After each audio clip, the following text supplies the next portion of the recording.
Om Vande Bodhmayam Gurum Nityam Shankarupidam Yamashrito Hivakropi Chandraha Sarvatru Vandate. Very good evening, friends, and welcome. In the past, I have tried to point out various things, various reasons which have great importance to your lives and the life of an individual, which are very critical. And as I see the state of world today, it's a very sad situation and at the same time a very challenging situation. The thing is that we are actually living on the brink of disaster.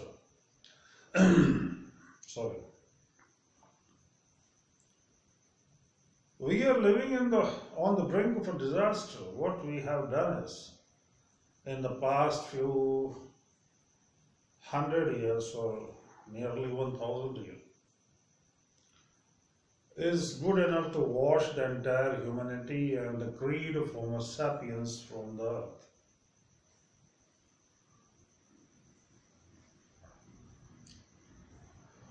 You see, the basic mistake that we committed in the last 1000 years is the lack of self-control. And when we talk of the lack of self-control, then it automatically means that instead of controlling our own mind and enjoying the enormous power of mind generated out of this exercise, what we have actually done is to control others and thinking that now we are becoming more and more powerful. We have tried to control the nature. Studies are going on continuously in various European countries in America, in Russia, and in the other parts of the world. And science is a great gift of God to mankind, but only to mankind, not to the terrorizing mind, not the suicidal squad, and it has all taken place and has come to fore in the form of that humanity as on today is the enemy of humanity. The only enemy in the humanity is humanity itself. And within the one human being, the enemy is loss of self-control. So, once upon a time, before some times ago, a friend of mine, Mr. Prashant, was discussing with me as to how to have control on the mind, and which is enormously big task. But its fruits are countless, and we can live for thousands and thousands of years if all of us together sit down and decide that the only religion in the world would be the self-control. In the Muslim world, it is sad that I see they suggest their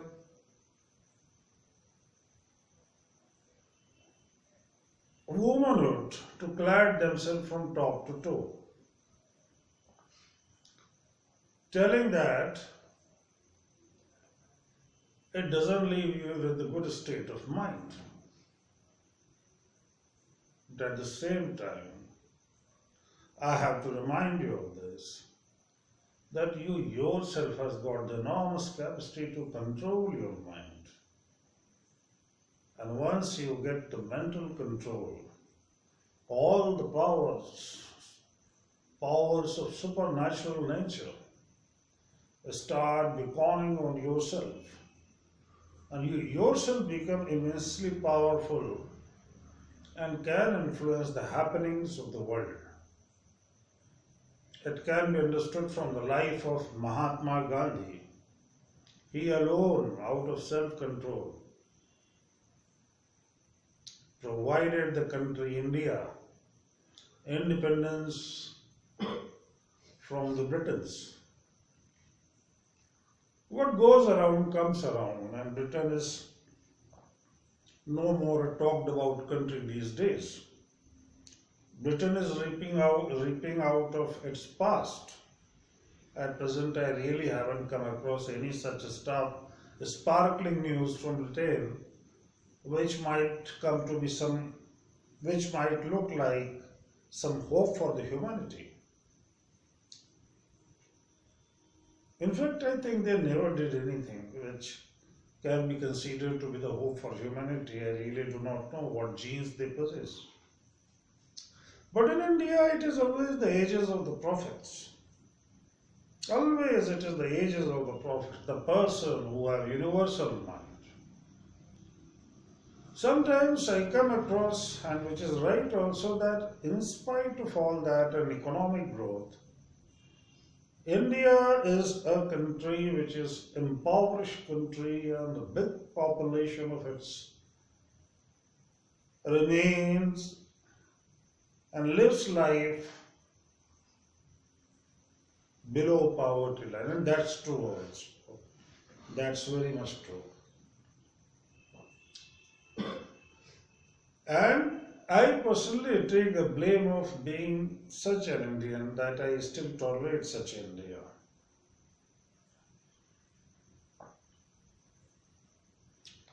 But within the precincts of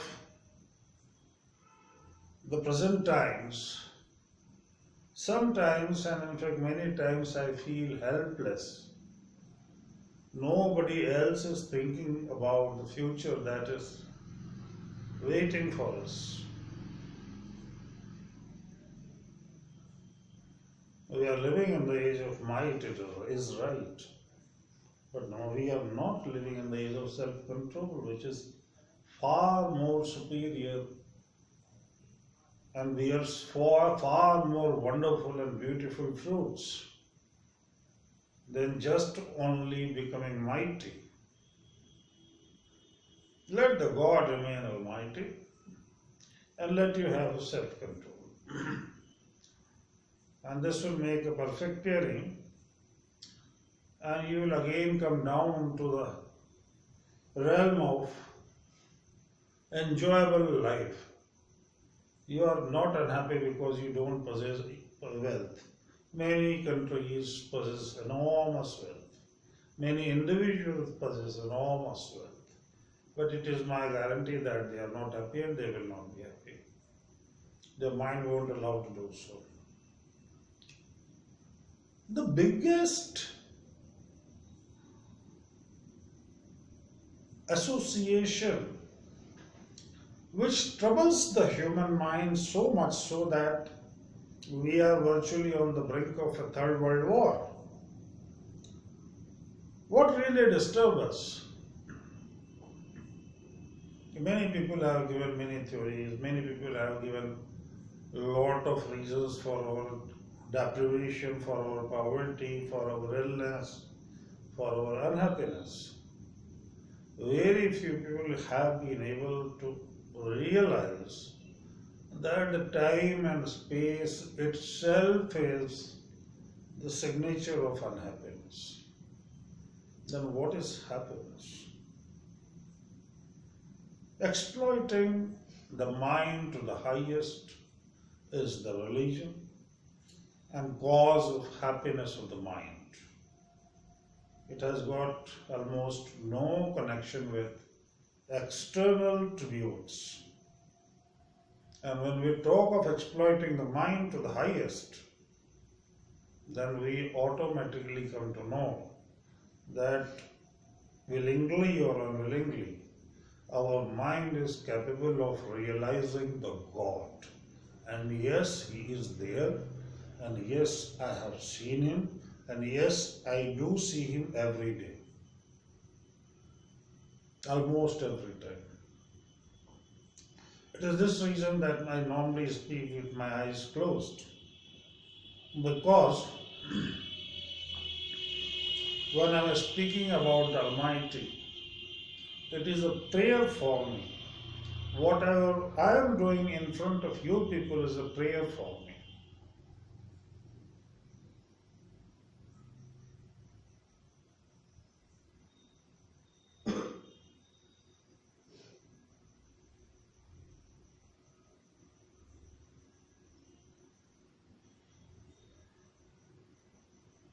So,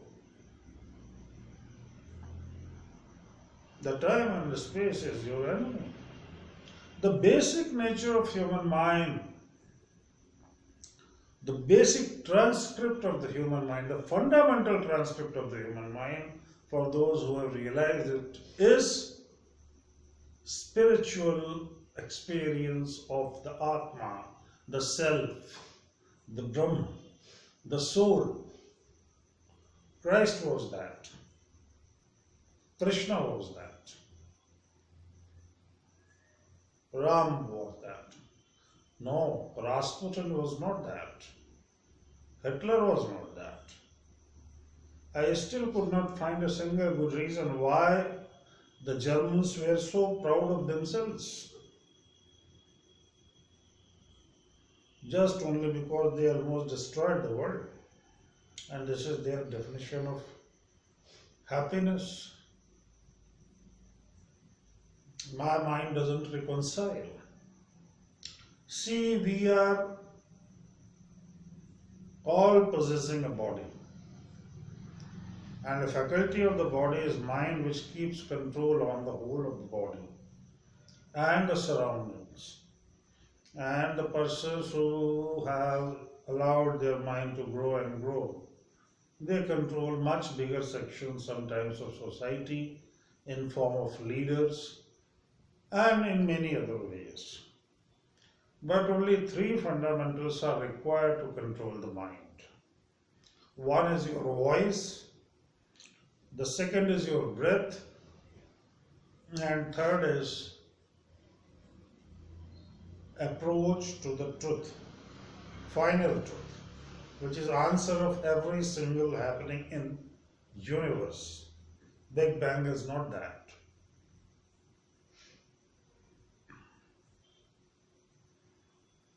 When you will come across some Indian seer, then you will come to know they essentially teach the techniques of breathing, the techniques of chanting the word, the fundamental word, and it has recently been established that the sound of the sun, sound that is emanating from the sun, is Om. So by way of saying that word, the word Om is the one which controls your mind and shakes your foundation of filth, filth, bigotry, jealousy, greed, lust, and so many other things. Well, if you don't have time, you can engage in whatever you are doing.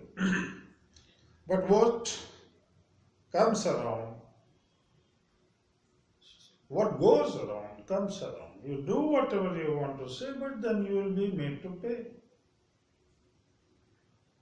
The development of humanity from unicellular has got so many genetic codes that the moment you start behaving in an absurd manner, your every transcript is finalized there and then only as to how will you be made to pay for it. You will have to pay for whatever you have done. Might is not right. There is somebody who is more mighty than you because it's within you. You can't help it. So instead of telling lies, you should embark on the practices of self control of the mind by words, by breathing, and by remembering the final truth, which sometimes is called supreme consciousness. You will come to that consciousness, but India is the only country in the world which still bears the power of bringing you to close and to make one with supreme consciousness. I really worry for those countries who are living with the concepts like there is no God. At one stage of my own life, I came to this conclusion that there is no God. But now I see Him every day and I meet Him every day. To gain the self-control, the better practice is to live with the persons who have achieved these techniques. And then you will come to know that the mind and to mind communication is much more powerful than what you communicate verbally. So simply by living with those persons who have reached to the stage of enlightenment,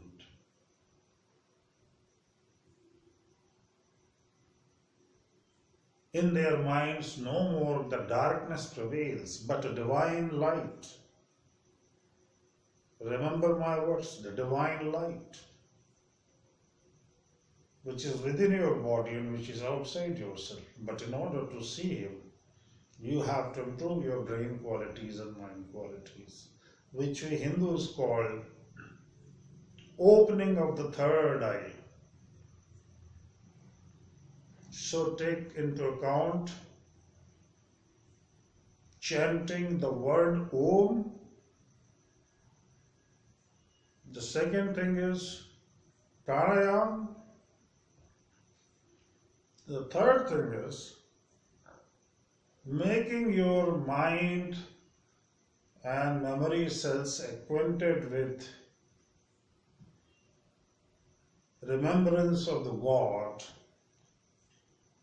by various means. Whosoever wants to learn it can come to me. Of course, you don't have to come empty-handed.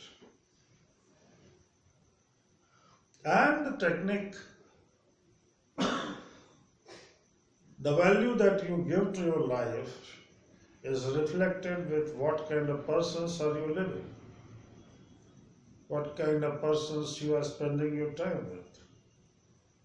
And when you get the chance, the enormously rare chance to spend your life with a person who has reached to enlightenment just by mind-to-mind communication and in remaining in the vicinity of that person, closer to that person, your mind will automatically start receiving it.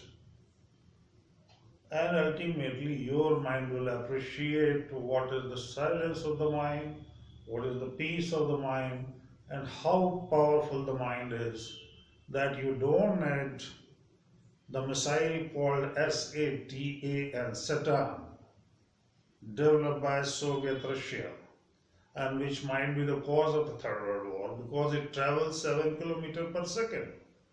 And no missile interceptor can really stop it.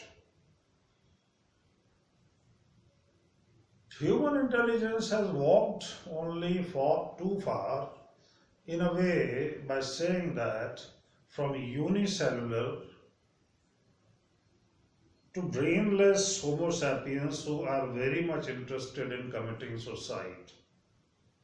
You people have done everything in that respect that will really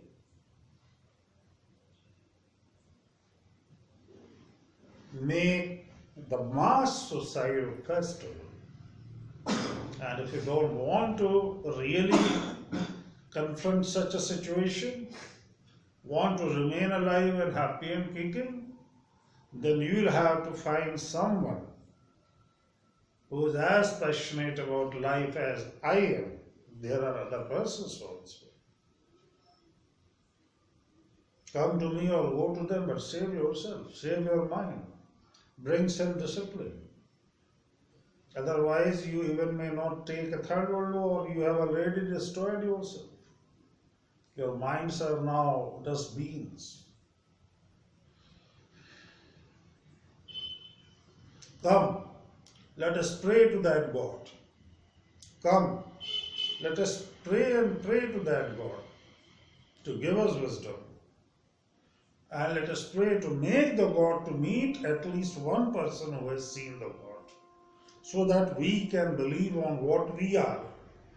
We are the divine self and not the body, and so that we can redeem the entire humanity from the imminent danger of world war or imminent danger of mass destruction. Thank you very much. I would invite Mr. Prashant to take charge, who is very dear to me and keeps on helping me with his enormous and very good knowledge of computers and other things. Very inquisitive person.